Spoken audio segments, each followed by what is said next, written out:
தேர்வர்கள் அனைவருக்கும் வணக்கம். நம்முடைய அட்டவணைப்படி இன்றைய நாள் 147வது நாள், நாள் 1/7/2025. இன்றைய பகுதியில நாம பார்க்க இருக்கிறது எத பத்தி அப்படின்னா, பொருள் மயக்கம் அப்படின்றத பத்தி. இப்ப மயக்கம் அப்படின்றது இலக்கணத்துல எப்பவுமே எந்த ஒரு அர்த்தத்துல வருது அப்படின்னா, பிழை. அதே சொல்லணும் அப்படின்னா, ஒரே மாதிரியான ஒலி மரபை கொண்ட 2 எழுத்துக்கள் மாற்றி பயன்படும் பொழுது மயக்கம் அப்படின்றோம். அது கடந்து இப்ப நாம பார்க்கக்கூடிய அடிப்படையான சில பிழைகளும் பொருள் மயக்கம் அப்படின்னு சொல்றோம். அப்ப அந்த மயக்கம் அப்படின்ற வார்த்தையை எதுக்கு பயன்படுத்துறாங்க அப்படின்னா, இந்த மாறுபாட்டுனால பெரிய அளவுல நமக்கு வேறுபாடு ஒண்ணும் இருக்க போறதில்ல. ஆனாலும் மொழி பயன்பாட்டுல இத நெறைய நேரங்கள்ல கவனிக்காம விட்டுர்றோம் அப்படின்றத உணர்த்துறதுக்கு தான் இந்த பகுதி அப்படின்னு தான் சொல்லணும். அப்படி அடிப்படையா நாம எல்லாரும் செய்யக்கூடிய தவறு என்னது அப்படின்னா, இடைவெளி விடுறது. பேசும்போது இடைவெளி விடும் பொழுது, எழுதும் பொழுது ஒரு 2 வார்த்தைகளுக்கு இடையில இடைவெளி விடுறோம்னா, அது எந்த மாதிரியான மாற்றத்தை ஏற்படுத்துது அப்படின்றத தான் இந்த பகுதியில பார்க்க போறோம். பொதுவாவே சொன்னோம் அப்படின்னா, பேசும்போது ரொம்ப படபடன்னு பேசாம, ரொம்ப நிதானமா பேசுறவங்களுடைய பேச்ச கேட்கறதுக்கு கோபம் வரும் இல்லையா? அதனுடைய அவங்க என்ன சொல்ல வர்றாங்க அப்படின்றத நாம புரிஞ்சுக்கிறதுக்கே ரொம்ப டைம் ஆகும். சீக்கிரம் என்ன கதைன்னு சொல்லு அப்படின்ற மாதிரி கேட்டுக்கிட்டு இருப்போம். ஆனா, இந்த பகுதியில ஒரு வாக்கியம் இருக்கு. அதுல நான் ஒரு இடைவெளி விடுறேன். ஆனா, அந்த இடைவெளிய எந்த இடத்துல பயன்படுத்தணும் அப்படின்றது இருக்கு. சரிங்களா? அப்ப வாசித்து பார்க்கும்போதே அதனுடைய அர்த்தம் எந்த அளவுக்கு மாறுபடுது அப்படின்றத நம்ம ரொம்ப சுலபமா தெரிஞ்சுக்கலாம். முத எடுத்துக்காட்டு பாருங்க. எம்மொழி யார்க்கும் எளிது அப்படின்னு சொல்றாங்க. அப்ப என்ன அர்த்தத்துல வருது? என்னுடைய மொழி எல்லாத்துக்குமே பயன்பாட்டிற்கு ரொம்ப எளிதானது அப்படின்னு வருது. ஆனா இங்க பாருங்க, எம்மொழியார்க்கும் எளிது அப்படின்னு சேர்த்தும்போது நமக்கு கிடைக்குது. எல்லா மொழி பேசுபவர்களையும் இந்த இடத்துல அடையாளப்படுத்துறாங்க. அப்ப எந்த மொழி பேசுறவங்களா இருந்தாலும் எளிது அப்படின்னு சொல்றாங்க. அப்போ இங்க கிடைக்கக்கூடிய அதே அர்த்தம் இங்க கிடைக்கல. ஏன்னா, இந்த ஒரு வாக்கியமானது நமக்கு முழுமையா இல்ல அப்படின்றதுதான். அடுத்து பாருங்க, அப்பாவின் நலங்காண்க அப்படின்றது. பானா நாம சொல்லுவோம் இல்லையா? பாவினங்கள் படிச்சிருக்கோம். இலக்கணங்கள்ல, செய்யுட்பகுதிகள்ல, அகவற்பா அதெல்லாம் படிச்சிருக்கிறோம் இல்லையா? சோ அத குறிப்பிட்டு கேட்கிற மாதிரியான ஒரு கண்ணோட்டத்துல இந்த வாக்கியம் இருக்கு. அப்பாவின் நலங்காண்க. அந்த பாவின் அப்படின்றதனுடைய ஒரு மறுவு தான் அப்படின்னு வச்சுக்கலாம். ஆனா அத சேர்த்து எழுதும்போது என்ன ஆகுது? அப்பாவின் நலங்காண்க அப்படின்னு நமக்கு கிடைக்குது. அடுத்து பாருங்க, 5 மாடி வீடு. அப்ப மாடி வீடு இருக்கு. 5 மாடி வீடு வரிசைக்கா இருக்கு அப்படின்ற அர்த்தத்த தருது. அத சேர்த்து எழுதும்போது எனக்கு என்ன ஆகுது? 5 மாடி வீடு அப்படின்னு கிடைக்குது. அப்ப 5 மாடிகளை கொண்ட ஒரு வீடு அப்படின்னு கிடைக்குது. அப்ப அந்த இடைவெளி யால ஏற்படக்கூடிய மாற்றங்கள் அப்படின்றது இதுதான். நம்ம ஒருமைப்பன்மை படிச்சிருக்கிறோம். 5 தேங்காய்கள் அப்படின்னு பயன்படுத்தக்கூடாது. அதே மாதிரி தான் அங்க சரியா குடுத்திருக்கிறாங்க. 5 மாடி வீடு தான். 5 மாடி வீடுகள் அப்படின்னு போடக்கூடாது. நிச்சயமா அது பிழைதான். அடுத்து பாருங்க, அன்று முதல் பாடம் கற்றோம். இப்ப சேர்த்து எழுதும்போது அன்னைக்கே ஆரம்பிச்சிட்டோம் படிக்கிறதுக்கு அப்படின்றதுதான். அன்று முதல் பாடம் கற்றோம். பிரிச்சு எழுதும்போது பாருங்க, அன்று முதல் பாடம் கற்றோம் அப்படின்னு வருது. அப்ப அன்னைக்கு தான் நான் முதல் பாடமே கத்துக்கிட்டேன். அப்படின்ற மாதிரியான ஒரு அர்த்தத்துல வருது. அப்ப அந்த அளவுக்கு மாறுபாட்ட ஒரு இடைவெளி, ஒரு ஸ்பேஸ் ஏற்படுத்துது.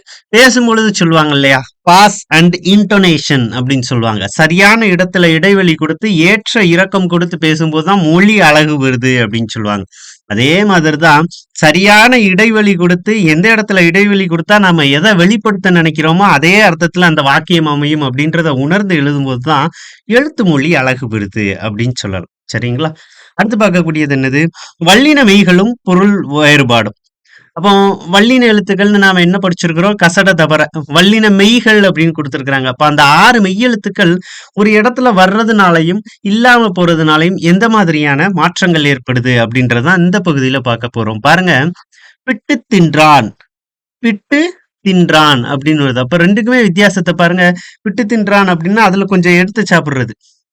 பிட்டு அப்படின்னா ஒரு உணவு பொருளையும் குறிக்கும் இப்படி தனிச்சு எழுதும்போது. அடுத்து பாருங்க, உள்ள கருத்து. உள்ளம் இருக்குல்ல, உள்ளார்ந்த கருத்து அப்படின்னு சொல்லுவாங்க. இது உள்ள கருத்து. உள்ளது என்னவோ அந்த ஒரு கருத்து அப்படின்ற அர்த்தத்துல நமக்கு கிடைக்குது. அடுத்து பாருங்க, ஈட்டி கொண்டு வந்தான். ஈட்டி கொண்டு வந்தான்னா பொருள் ஈட்டுவது இல்லையா? சம்பாதிச்சுட்டு வந்துட்டான். பொருள் ஈட்டி கொண்டு வந்து சேர்த்தான் அப்படின்னு சொல்லுவாங்க. 2வது வாக்கியம் பாருங்க, ஈட்டி கொண்டு வந்தான் அப்படின்னா என்னது? இந்த ஜாவ்லின் த்ரோ அப்படின்னு சொல்லப்படக்கூடிய ஈட்டி. சரியா? அப்போ ஒரு மெய்யெழுத்து, அதுலயும் குறிப்பா வல்லின மெய் எழுத்து வர்றதுனால எனக்கு எந்த அளவுக்கு அர்த்தம் மாறுது அப்படின்னு இந்த இடத்துல நமக்கு சொல்லி தர்றாங்க. அடுத்து சில எடுத்துக்காட்டுகள் குடுத்திருக்கிறாங்க. அது எத வச்சு அப்டின்னா, நிறுத்தற் குறியீடுகள் அப்டின்னு சொல்லுவாங்க. காற்புள்ளியும், பொருள் மயக்கமும். கமா நாம பயன்படுத்துவோம் இல்லையா? அது எந்த இடத்துல வர்றதுனால, எந்த மாதிரியான அர்த்தங்கள் மாறுபடுது அப்டின்றது. அப்போ விளக்கத்த நாம படிக்கவே தேவையில்ல. எடுத்துக்காட்ட பார்த்தாலே போதும். அவள் அக்காள் வீட்டிற்கு சென்றாள். இந்த கமாவ பார்த்தாலே ஒரு ஸ்பேஸ் குடுத்துருவோம் அந்த இடத்துல, நம்ம வாசிக்கும்போது இல்லையா? அவள் அக்காள் வீட்டிற்கு சென்றாள். என்ன அர்த்தம்? அவ அக்கா வீட்டுக்கு போயிருக்கிறா அப்படின்னு அர்த்தம். இதே இந்த அக்காளுக்கு அடுத்து அதே காற்புள்ளியை கொண்டு வர்றாங்க பாருங்க. அவள் அக்காள் வீட்டிற்கு சென்றாள். அவ அக்கா வீட்டிற்கு சென்றாள் அப்படின்றது முதல் வாக்கியம். அவள் அக்காள் வீட்டிற்கு சென்றாள் அப்படின்றது இரண்டாவது வாக்கியம். அப்ப இந்த நிறுத்தற் குறியீடு ஒரு வார்த்தைக்கு அந்த பக்கம் போறதுனால எவ்வளவு பெரிய மாற்றம் ஏற்படுது அப்படின்றத இதுல இருந்தே நாம புரிஞ்சு வச்சுக்கலாம். அடுத்து பார்க்கக்கூடியது இடைச்சொற்களும் விகுதிகளும் சொல்லுறுப்புகளும். இந்த இடைச்சொற்களை பொறுத்த மட்டுக்கும் ஒரு கேள்வி பொதுவாவே எப்பவுமே நாம பார்க்கலாம். தமிழ்ல இடைச்சொற்கள் அப்படின்றது ரொம்ப ரொம்ப ரொம்ப குறைவுதான்.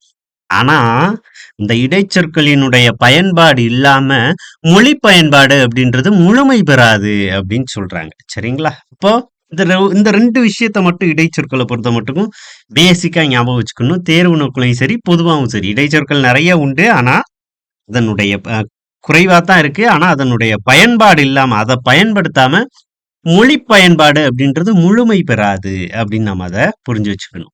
தமிழில் உள்ள சில இடைச்சொற்கள், சொல்லுறுப்புகள், விகுதிகள் ஆகியவற்றை தொடர்களில் சொற்களில் சேர்த்தும் பிரித்தும் எழுதுவதால் பொருள் வேறுபாடு தோன்றுகிறது. எடுத்துக்காட்டுக்கு விடும். என்ன சொல்றாங்க?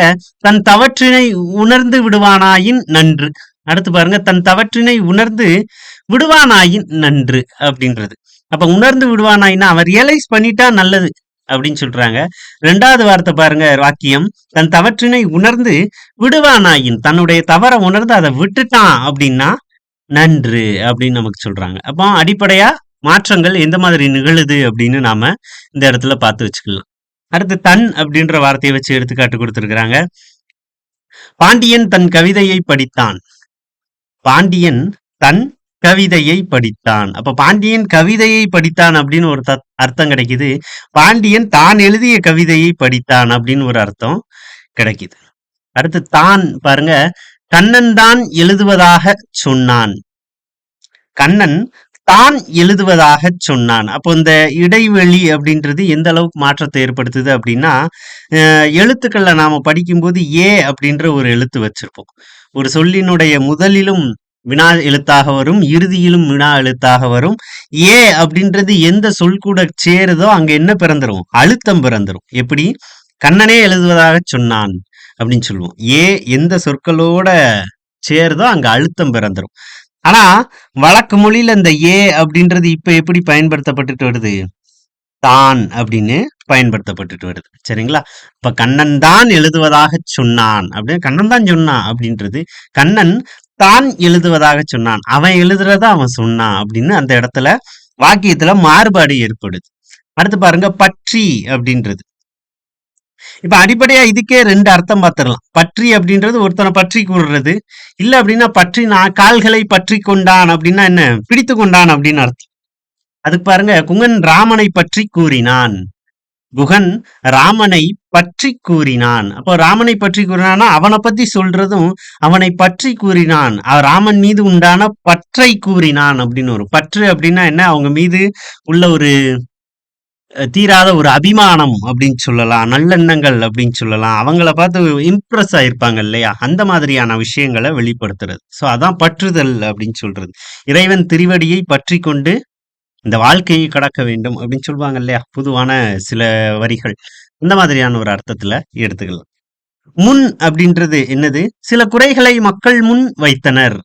சில குறைகளை மக்கள் முன் வைத்தனர். அப்போ மக்களுக்கு முன்னாடி சில குறைகளை வச்சாங்க அப்படின்னு ஒண்ணு அர்த்தம் கிடைக்குது. மக்கள் முன் வைத்தனர் அப்படின்னா மக்களே கொண்டு வந்து சில குறைகளை முன் வைத்தனர் அப்படின்னு சொல்லுது. அப்ப சரியா? இப்ப ஒரு எதிர்க்கட்சி இருக்குன்னா ஆளுங்கட்சியை பத்தி நிறைய குறைகளை மக்கள் முன் வைத்தனர், மக்கள் முன் வைத்தனர் அப்படின்னு அர்த்தம் கிடைக்கும். இப்ப அதே நேரத்துல மக்கள் ஆளுங்கட்சியில இருக்கிறவங்க கிட்ட நிறைய குறைகளை கொண்டு போய் மக்களே என்ன பண்றாங்க? முன் வைக்கிறாங்க. அப்ப அந்த முன் அப்படின்ற வார்த்தைக்கு இடையில ஒரு இடைவெளி விடுறதுனால இந்த மாதிரியான மாற்றம் ஏற்படுது அப்படின்னு நாம தெரிஞ்சுக்கலாம். அடுத்து பாருங்க முதல் அப்படின்றது. ஏற்கனவே பார்த்திருக்கிறோம். அன்று முதல் அமைச்சர் வந்தார். அன்னையில இருந்து அமைச்சர் வந்துட்டு இருக்காரு அப்படின்னு அர்த்தம். அதுல இடைவெளி விட்டா அன்று முதலமைச்சர் வந்தார். சிஎம்ஏ வந்தாருப்பா அப்படின்னு அர்த்தம் கிடைக்குது. பால் அப்படின்றது அவன் பால் கொண்டு சென்றான் அப்படின்றது. அவன் கிட்ட கொண்டு சென்றான் அப்படின்றது. ரெண்டாவது பாருங்க அவன் பால் கொண்டு சென்றான். அவன் பால் எடுத்துட்டு போனான் அப்படின்ற அர்த்தம் கிடைக்குது. அவன் கண் பெற்று மகிழ்ந்தான். அவன் கண் பெற்று மகிழ்ந்தான். 7ஆம் வேற்றுமை அப்படின்னு நாம படிச்சிருப்போம் இல்லையா? படி அப்படின்றது அளக்கும்படி வேண்டினான். இடைவெளி விட்டு எழுதும்போது அளக்கும் படி வேண்டினான். படி அப்படின்றது என்னது? எடக்கல்லு அப்படின்னு சொல்லுவாங்க இல்லையா? அளக்கும்படி வேண்டினான்னா அளக்க சொல்லி ரெக்வெஸ்ட் பண்ணா அப்படின்னு ஒரு அர்த்தம் கிடைக்குது. அளக்கும் படி வேண்டினான் அப்படின்னா என்ன? அளக்க சொல்லி அந்த படிக்கல்லு கேட்டான். சரிங்களா? மூலம் அப்படின்றது அதன் மூலம் கண்டுபிடிக்கப்பட்டது. எது சோர்ஸோ அதுல இருந்து கண்டுபிடிக்கப்பட்டது அப்படின்னு சொல்றாங்க. அடுத்த வாக்கியம் பாருங்க. அதன் மூலம் கண்டுபிடிக்கப்பட்டது. மூலம்னா என்னன்னா துவக்கம். இதனுடைய சோர்ஸ் எங்க? அம்பு இங்க இருக்கு. இதை எய்த வில் எங்க அப்படின்னு சொல்லுவாங்கல்ல. அந்த மாதிரி இதனுடைய சோர்ஸ் எங்க? எங்க இருந்து ஆரம்பிச்சிருக்கு? இதுக்கு யாரு காரணம்? ஆதி அப்படின்னு கூட ஒரு அர்த்தம் சொல்லுவாங்க. ஆதியும் அந்தமும் அப்படின்னு படிச்சிருப்போம் இல்லையா? ஆதி அப்படின்னு அர்த்தம் சொல்லுவாங்க. அப்ப அதனுடைய மூலம் கண்டுபிடிக்கப்பட்டது. அடுத்து பாருங்க கூட. அவன் கூட கொடுத்தான். அவன் கூட கொடுத்தான். கூட அப்படின்னா என்ன? கொஞ்சம் அதிகமா. அவன் கூட கொடுத்தான் அப்படின்றது கொஞ்சம் அதிகமா கொடுத்தான். அவன் கூட கொடுத்தான் அப்படின்னா அவன் கூட கொடுத்துட்டா நீ கொடுக்கலையே அப்படின்ற மாதிரியான ஒரு வாக்கியம் சொல்லுவோம் இல்லையா? இந்த மாதிரியான எடுத்துக்காட்டு. அதே மாதிரி பாருங்க இருந்து. வீட்டிலிருந்து சென்றான். வீட்டில இருந்து கிளம்பி போயிருக்கிறான். அதே மாதிரி பாருங்க வீட்டில் இருந்து சென்றான். வெளியூர்ல இருந்து வந்தவன் வீட்டில் தங்கிட்டு போயிருக்கிறாரு அப்படின்ற மாதிரியான ஒரு அர்த்தம் கொடுக்குது இல்லையா?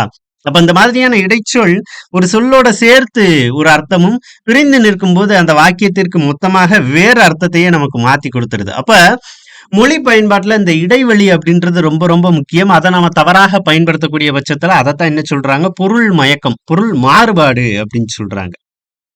அடுத்து பாருங்க சொற்களை மாற்றி எழுதும்போது ஏற்படக்கூடிய பொருட்குழப்பம் என்னவா இருக்குது அப்படின்றது. ஆண்டுதோறும் மறைந்த தி ஜானகிராமன் நினைவாக கூட்டம் நடைபெறும் அப்படின்னு கொடுத்திருக்கிறாங்க. இதுல நாம அர்த்தம் எப்படி எடுத்துக்கலாம்? ஆண்டுதோறும் மறைந்த தி ஜானகிராமன் அப்படின்னு எடுத்துக்கலாமா? ஜானகிராமன் அவர் ஒவ்வொரு வருடமும் இறந்திருக்கல இல்லையா? அப்ப அதை சரியா நாம எப்படி எழுதலாம்? மறைந்த தி ஜானகிராமன் நினைவாக ஆண்டுதோறும் கூட்டம் நடைபெறும். அப்ப இந்த ஆண்டுதோறும் அப்படின்ற வாக்கியம் முன்னாடி வர்றதுனால வார்த்தை மாறுபாடு அப்படின்றது எந்த அளவுக்கு வேறுபடுது அப்படின்னு பாருங்க. ஒவ்வொரு தொடரிலும் எழுவாய், பயனிலை, செய்யப்படுபொருள் ஆகியவை அமைந்திருக்கும். சில தொடர்களில் எழுவாய் மறைந்து வருவதும் உண்டு. ஆனா என்னதெல்லாம் இருக்கும்? செய்யப்படுபொருளும் அதனுடைய பயனிலை நிலைத்து நிற்கக்கூடிய இடம் அப்படின்னு சொல்லுவாங்க. அதுவும் இருக்கும். ராமனும் லக்குவனும் காட்டிற்கு பணிவிடை செய்ய புறப்பட்டான். பணிவிடை செய்ய ராமனுடன் லக்குவனும் காட்டிற்கு புறப்பட்டான். காட்டில் ராமனுக்கு பணிவிடை செய்ய லக்குவனும் புறப்பட்டான். ராமனுக்கு பணிவிடை செய்ய லக்குவனும் காட்டிற்கு புறப்பட்டான். அப்ப நாலுமே பாருங்களேன், நமக்கு பெரிய அளவுல மாற்றங்கள் எதுவுமே இருக்கிற மாதிரி தெரியல. இப்ப மொழி பயன்பாடு அப்படின்றது சொல்மொழிக்கும் சரி, எழுத்து மொழிக்கும் சரி, இதற்குரிய இந்த வேறுபாடு தான் பெரிய அளவுல மாற்றத்தை ஏற்படுத்திடுது அப்படின்னு சொல்லலாம். அதான் நமக்கு சொல்லியிருக்கிறாங்க. தொடரில் ஒவ்வொன்றும் ஒவ்வொரு பொருளை தருகின்றன. 4ஆம் தொடர் தவிர்த்து பிற தொடர்கள் உணர்த்தும் பொருள் முழுமையாக வெளிப்படவில்லை. முதல் தொடர் காட்டிற்கு பணிவிடை செய்ய ராமனுடன் லக்குவனும் சென்றான் எனும் பொருளையும், 2ஆம் தொடர் யாரோ ஒருவருக்கு பணிவிடை செய்ய ராமனுடன் லக்குவன் சென்றான் என்றும், 3ஆம் தொடர் காட்டில் உள்ள ராமனுக்கு பணிவிடை செய்ய லக்குவனும் புறப்பட்டான் என்னும் பொருளையும் தருகின்றன. அப்ப அந்த சொற்கள் மாற்றி பயன்படுத்தப்படும் பொழுது எந்த அளவிலான மாற்றங்கள் ஏற்படுது அப்படின்றத நமக்கு சொல்லியிருக்கிறாங்க. ராமனுடன் லக்குவனும் காட்டிற்கு பணிவிடை செய்ய புறப்பட்டான். யாருக்கு பணிவிடை செய்ய போனாங்க அப்படின்னு ஒரு கேள்வி அந்த இடத்துல வருது இல்லையா? பணிவிடை செய்ய ராமனுடன் லக்குவனும் காட்டிற்கு புறப்பட்டான். இதுவுமே நமக்கு முழுமை பெறல. காட்டில் ராமனுக்கு பணிவிடை செய்ய லக்குவனும் புறப்பட்டான். அப்ப காட்டுல ஏற்கனவே ராமன் இருக்கிறாரு, அவருக்கு பணிவிடை செய்யறதுக்குன்னு லக்குவன் இங்க இருந்து புறப்பட்டு சென்றார் அப்படின்ற மாதிரியான அர்த்தம் கிடைக்குது. ராமனுக்கு பணிவிடை செய்ய லக்குவனும் காட்டிற்கு புறப்பட்டான் அப்படின்னா அவரோட சேர்ந்து புறப்பட்டான் அப்படின்ற மாதிரியான அர்த்தத்துல நமக்கு இந்த இடத்துல கொடுத்திருக்கிறாங்க. இப்ப இது நமக்கு இந்த ஒரு பயிற்சி எப்ப வரும் அப்படின்னா, நிறைய வாசிப்பு பழக்கம் இருக்கணும். நம்ம தேர்வுக்கான புத்தகங்களையும் சரி, கொஞ்சம் வாய் விட்டு வாசிக்கணும். நியூஸ் பேப்பர் டெய்லி படிப்போம் இல்லையா? கரண்ட் அஃபேர்ஸ்க்கு. நெறைய நேரங்கள்ல அதற்குண்டான அடிப்படை பயிற்சிய கூட நாம பண்ண தவறிர்றோம். இந்த ஒரு விஷயங்கள்லாம் சரியா பண்ணாலே போதும். இந்த மாதிரியான பொதுவான பகுதிகள்லாம் நாம போட்டு படிச்சுக்கிட்டு இருக்க வேண்டிய சூழல் இருக்காது. சரிங்களா? ஒரு வாக்கியத்தில் இருக்கக்கூடிய மிஸ்டேக்ஸ், பிழைகளை திருத்தும் பொழுது நாம என்னென்ன விஷயங்கள கவனத்துல வச்சுக்கணும் அப்படின்றத கூறுறாங்க. என்ன அது? பண்புத்தொகை வினைத்தொகையாக வரும் சொற்கள் ஒரு சொல் என்னும் தன்மை கொண்டவை. பண்புத்தொகையாக இருக்கட்டும் அல்லது வினைத்தொகை. காலம் கறந்த பெயரச்சம் அப்படின்னு சொல்லுவோம் இல்லையா? வினைத்தொகை. 2யும் நம்ம பிரிச்சு எழுதக்கூடாது. அப்போ பண்புத்தொகை ஒரு சொல் இருக்கு. செங்கடல் அப்படின்னா, ஸ்பேஸ் விடக்கூடாது. கடல்ன்ட்டு. இப்ப சேர்த்து எழுதுவதுதான் சரி. அதே மாதிரி கத்துக்கடல் அப்படின்றதும் கத்துக்கடல் அப்படின்னு தான் எழுதணுமே தவிர இடைவெளி விட்டு எழுதக்கூடாது. அப்ப இதுதான் சரி. எது? பண்புத்தொகையாக இருக்கட்டும், வினைத்தொகையாக இருக்கட்டும், இடைவெளி இருத்தல் கூடாது. நிறைய எடுத்துக்காட்டு பார்க்கலாம். குடி தண்ணீர், குடிக்கின்ற தண்ணீர் பிரிச்சா எழுதுறோம். சேர்த்து தான் எழுதணும். இது எதற்கான எடுத்துக்காட்டு? வினைத்தொகைக்கான எடுத்துக்காட்டு இல்லையா?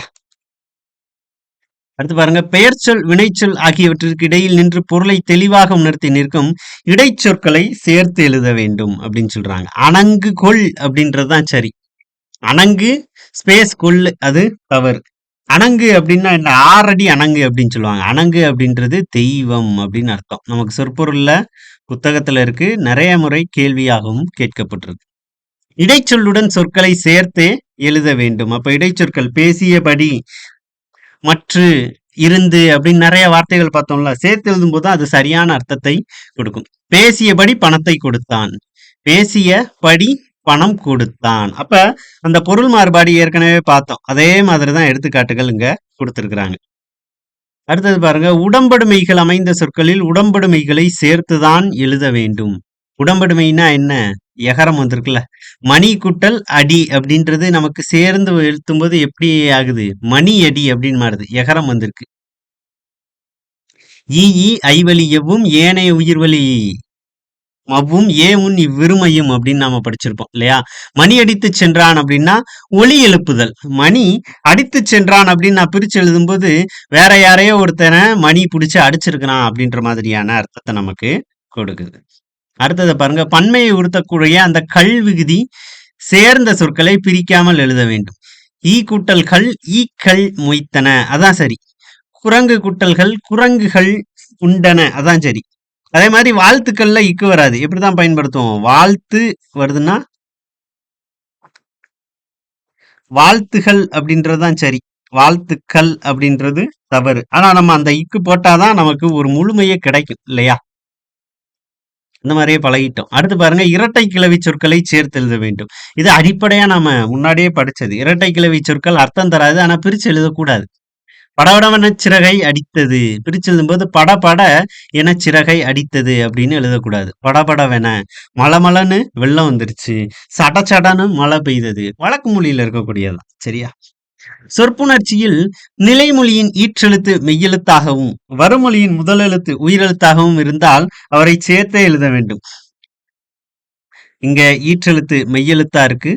இங்க வறுமொழியில முதல் எழுத்து உயிரெழுத்தா இருக்கு. அப்ப ரெண்டுமே சேர்ந்து இரு கூட்டல் ஆ ராவாயிரும். சரிங்களா? சுடர் ஆலி அப்படின்னு சேர்த்து எழுதக்கூடாது. சுடர் ஆலி அப்படின்றது சேர்த்து எழுதணும். உடல் மேல் உயிர் வந்து ஒன்றுவது இயல்பே அப்படின்னு அந்த புணர்ச்சி விதியை நாம படிச்சிருப்போம். உரிச்சொற்களை பெயருடனும் வினையுடனும் பயன்படுத்தும் போது சேர்த்தே எழுத வேண்டும். கடிமணம், கடிநகர் நம்ம படிச்சிருக்கிறோம் இல்லையா? அப்ப அந்த உரிச்சொற்களை சேர்த்தே எழுதணும். உண்மை தொகை சொற்களையும் நேரிணை சொற்களையும் எதிரிணை சொற்களையும் சேர்த்து எழுத வேண்டும். உற்றார் உறவினர், உண்மை தொகைன்னு கொடுத்துட்டாங்க. அதான் அப்படின்றது மறைஞ்சு வருது. உற்றாரும் உறவினரும் அப்படின்றத உற்றார் உறவினர் அப்படின்னு சொல்றோம். நேரிணை சொற்கள்னா சீரும் சிறப்பும் அப்படின்றது. சரியா? அப்ப எதிரிணை அப்படின்னா மேடு பள்ளம் அப்படின்றதா என்னது? எதிரிணை சொற்களுக்கான அடிப்படையான எடுத்துக்காட்டு. அப்ப நேரிணை எதிரிணை அந்த வேறுபாட்டை கொஞ்சம் தெரிஞ்சு வச்சுக்கணும் அப்படின்றது. அடுத்து பாருங்க, ஒரு வாக்கியத்துல பிழை ஏற்படுவதற்குண்டான அடிப்படையான காரணிகள்லாம் என்னென்னவா இருக்கு அப்படின்றதுதான். ஏற்கனவே இதை நாம பார்த்திருக்கிறோம். திணை, பால், எண், இடம், காலம் முதலிய பிழைகள் ஏற்படா வண்ணம் தொடர் எழுத பழகுதல் வேண்டும். கீழுள்ள தொடர்கள் பிழையானவை அல்லவா? சிந்தியுங்கள் அப்படின்னு ஒரு சில எடுத்துக்காட்டுகள் கொடுத்திருக்கிறாங்க. கோவன் மதுரைக்கு சென்றது அப்படின்றது அஃறிணை விகுதி இல்லையா? பறவைகள் மணிகளை வேகமாக கொத்தி தின்றது அப்படின்றது என்னது? இங்க பன்மை விகுதி இருக்கு, இங்க தின்றதுன்னு இருக்கு. அப்ப தின்றன அப்படின்னு மாறும். குதிரையும் யானையும் வேகமாக ஓடின. அவன் வெண்மதியிடம் பேசினான். ஏன்னா ஆண்பால் வந்திருக்கு, ஆண்பால் விகுதி இந்த இடத்துல இடம்பெறணும். சென்னையிலிருந்து நேற்று தானே, அப்ப வந்தான் அப்படின்றதுதான் இடம்பெறணும் இல்லையா? அப்ப இந்த ஒரு விஷயங்கள்ல கவனம் செலுத்திக்கணும். அது கடந்து நம்ம கொஞ்சம் புதுமையா இருக்கக்கூடியது. அல்லன், அல்லல், அல்லர், அன்று, அல்ல என்பவற்றை திணைப்பால் என்னிடம் அறிந்து பயன்படுத்துதல் வேண்டும். அல்லீர் அப்படின்னு பயன்படுத்தியிருப்போம் இல்லையா? இப்ப அதுல பாருங்க, அவன் அல்லன், அவள் அல்லல், அவர் அல்லர், நாய் அன்று, நாய்கள் அல்ல அப்படின்னு பயன்படுத்தணும். அப்ப அல்ல அப்படின்றது எதுக்குதான் வரும்? பண்பை. புத்தகங்கள் அல்ல, இது என்னுடைய புத்தகங்கள் அல்ல அப்படின்னு பயன்படுத்தணும். இது என்னுடைய புத்தகம் அன்று, சிங்குலருக்கு அன்று அப்படின்றது. இப்ப அன்று அஃறிணை ஒருமைக்கு, அல்ல அப்படின்றது அஃறிணைக்கான பன்மையை குறிக்கக்கூடிய சொல்லா இருக்கு. அது என்னும் வேற்றுமை உறுப்பு அஃறிணைக்கு உரியது. வரும் சொல் உயர்திணையாயின் அது என்னும் உறுப்பினை பயன்படுத்துதல் கூடாது அப்படின்னு சொல்றாங்க. அத்து அப்படின்னு பயன்படுத்துவாங்க. எனது வீடு, அரசரது மாளிகை என்று எழுதலாம். இப்ப பின்னால வரக்கூடிய அந்த சொற்கள் அப்படின்றது என்னது? ரெண்டுமே அஃறிணை தான். ஆனால் எனது மனைவி, அரசரது மகன் ரெண்டுமே என்னது? உயர்திணை. அப்ப இந்த இடத்துல நாம என் மனைவி, அரசனின் மகன் அப்படின்னு தான் எழுதணும். சரிங்களா?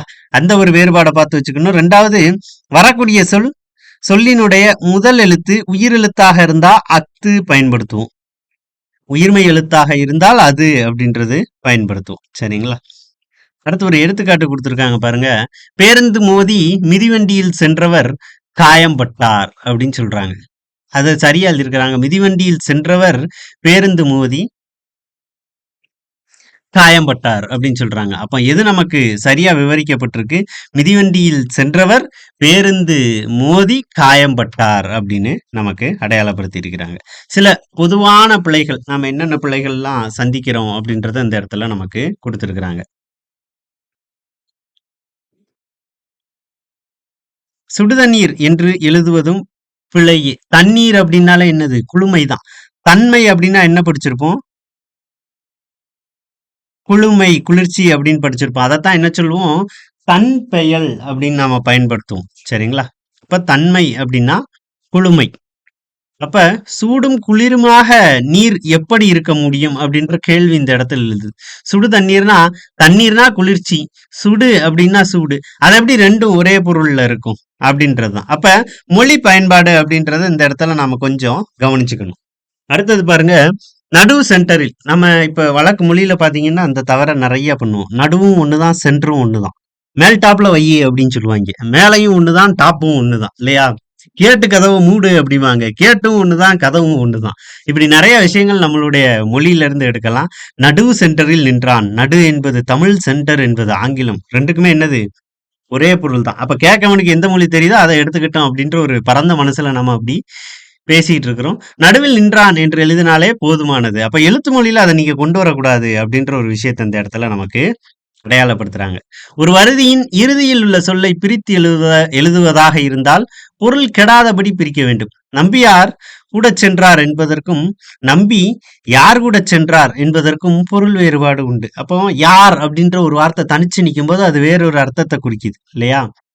அதே மாதிரி வினைத்தொகை சொற்களுக்கு இடையில் வல்லினம் மிகக்கூடாது அப்படின்னு இருக்கிறாங்க. குடி குட்டல் தண்ணீர், குடித்தண்ணீர் அப்படின்னு எழுதக்கூடாது. ஊரு குட்டல் காய், ஊருக்காய் வரக்கூடாது. வல்லின எழுத்து இடையில வரவே கூடாது அப்படின்னு நமக்கு சொல்றாங்க. அடுத்து பாருங்க, திருவளர் செல்வன். இந்த இச்சு அப்படின்றது இந்த இடத்துல வரக்கூடாது. திருவளர் செல்வன், திருவளர் செல்வி, திருநிறை செல்வன், திருநிறை செல்வி. இதுதான் சரி. திருவளர் செல்வன் அப்படின்னா எதற்கு பயன்படுத்துவாங்க அப்படின்னா, திருவளர் செல்வன் போடுறாங்க அப்படின்னா அவங்களுக்கு அப்புறம் ஒரு தம்பி இருப்பாங்க. சரியா? அதனால வளர் செல்வன் அப்படின்னு போடுறாங்க. ஒரு மூத்தவருக்கான திருமணம் அப்படின்னா திருவளர் செல்வன் அப்படின்னு போடுவாங்க. திருநிறை அப்படின்ற வார்த்தை எப்படி இருக்கு, எங்க பயன்படுத்துவாங்க அப்படின்னா கடைக்குட்டியோட கல்யாணத்துல பயன்படுத்துவாங்க. சரியா? அப்ப திருநிறை இவ்வளவுதான், இதோட நிறைவு பெற்றுருச்சு அப்படின்ற மாதிரியான ஒரு அர்த்தம் எங்களுடைய இல்லத்துல நடக்கக்கூடிய ஒரு திருமண விழா. பிள்ளைகள் அப்படின்றவங்க இவ்வளவுதான். திருநிறை அப்படின்ற ஒரு கண்ணோட்டத்துல பயன்படுத்துவாங்க. ஒரு சில குறிப்புகள் குடுக்குறாங்க. பிழைய எந்தெந்த வகையில தடுக்கலாம், தவிர்க்கலாம் அப்படின்றது. ஒருவர் சொல்லச் சொல்ல கேட்டு எழுதி பழகுதல் வேண்டும். டிக்டேட்டிங் அப்படின்னு சொல்லுவாங்க. ஓரேட்டிங் அப்படின்னு சொல்லுவாங்க இல்லையா? ஒருத்தர் சொல்லும்போது அத கேட்டு அப்படியே வேகமா அத எழுத்து மொழியா மாத்தக்கூடிய ஒரு தன்மைய வளர்த்துக்கணும். சொல்லுக்கான பொருளை நினைவில் கொள்ளுதல் சிறந்த பயிற்சியாகும். அப்போ ஒரு சொல்லானத நம்ம கேட்கிறோம் அப்படின்னா, அதற்குரிய பொருள உடனடியா நம்ம நினைவுக்கு கொண்டு வரக்கூடிய அளவுக்கு அந்த மொழியில கொஞ்சம் நாம திறம்பட இருக்கணும் அப்படின்னு சொல்றாங்க. அடுத்து பாருங்க, மரபுச் சொற்களை கற்றல் இன்றியமையாத ஒன்றாகும் அப்படின்னு சொல்றாங்க. மரபுச் சொற்கள் அப்படின்னா என்ன? புலியினுடைய இளமை பெயர் பறல் அப்படின்னு சொல்லுவோம் இல்லையா? சிங்க குருளை அப்படின்னு படிச்சிருப்போம். அந்த மாதிரியானது. யானை கன்று, குதிரையானது என்ன பண்ணும்? கனைக்கும். குயில் கூவும், மயில் அழகும், ஆ மயில் அகவும், கூகை குழறும், புறா குணுகும் அப்படின்னு நம்ம படிச்சிருப்போம் இல்லையா? அதெல்லாம் கொஞ்சம் நினைவுபடுத்தி அதை பயன்பாட்டுக்கு கொண்டு வந்துடணும். அதை பயன்படுத்தும் பொழுதுதான் அந்த மொழி இன்னும் கொஞ்சம் வலுப்பெறுது. நாம பேசுவோம், சரியா பேசணும்னா இன்னொருத்தன் கேட்பான், அட வித்தியாசமா இருக்கே அப்படின்னு அவன் பின்பற்ற துவங்குவான். இதுதானே அந்த பயன்பாட்டை அதிகப்படுத்துறது. இலக்கண விதிகளை மனத்துள் பதித்து வைப்பதும் நமது கடமை. எழுதியதை மீள படித்து பார்த்து பிழை இருப்பின் திருத்துதலும் நம்முடைய கடமை அப்படின்னு சொல்றாங்க. இது கடந்து இன்னும் சில பிழைகள் அடிப்படையா எத சார்ந்து அமையும் அப்படின்னா, கால மரபு. இது ரொம்ப அடிப்படையா சின்ன விஷயம் தான். குழந்தைங்க பேச துவங்கும் பொழுது இந்த தவறுகள நெறைய பண்ணுவாங்க. "நான் நேத்து வருவேன்" அப்படின்னு சொல்லுவாங்க இல்லையா? அப்ப அத கேட்டு நம்ம நெறைய நேரங்கள்ல சிரிக்கிறோம். ஆனா அதே தவற இப்ப காலப்போக்குல பார்த்தீங்க அப்படின்னா, பெரியவங்களே பண்ண ஆரம்பிச்சுட்டோம். அப்ப அத கருத்துல கொள்ளணும் அப்படின்னு தான் அந்த பகுதியில நமக்கு சொல்றாங்க.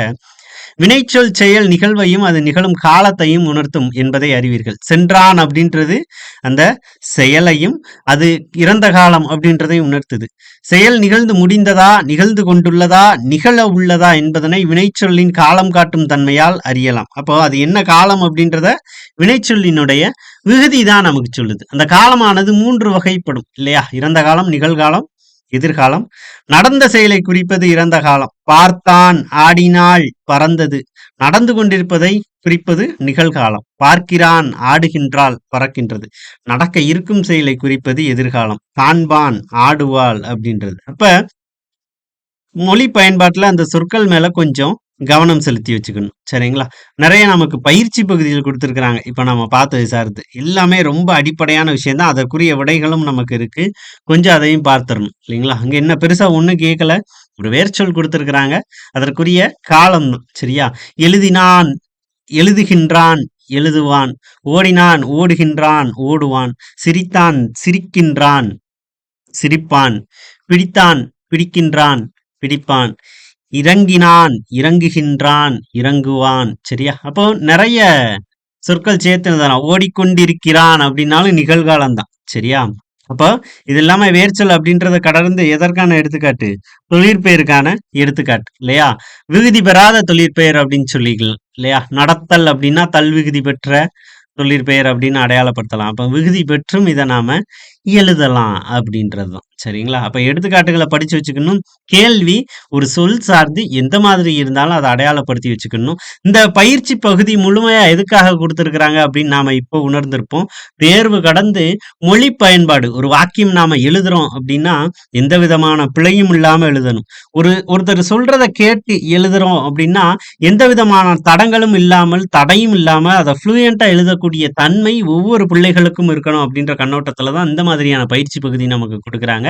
அதே நேரத்துல ஒரு அரசு அலுவலகங்கள்ல பணிபுரிய போற நாம நம்மளுடைய திறனை இந்த அளவுல வளர்த்துக்கிட்டோம் அப்படின்னா, டிராஃப்டிங் எபிலிட்டி அப்படின்னு சொல்லுவாங்க இல்லையா?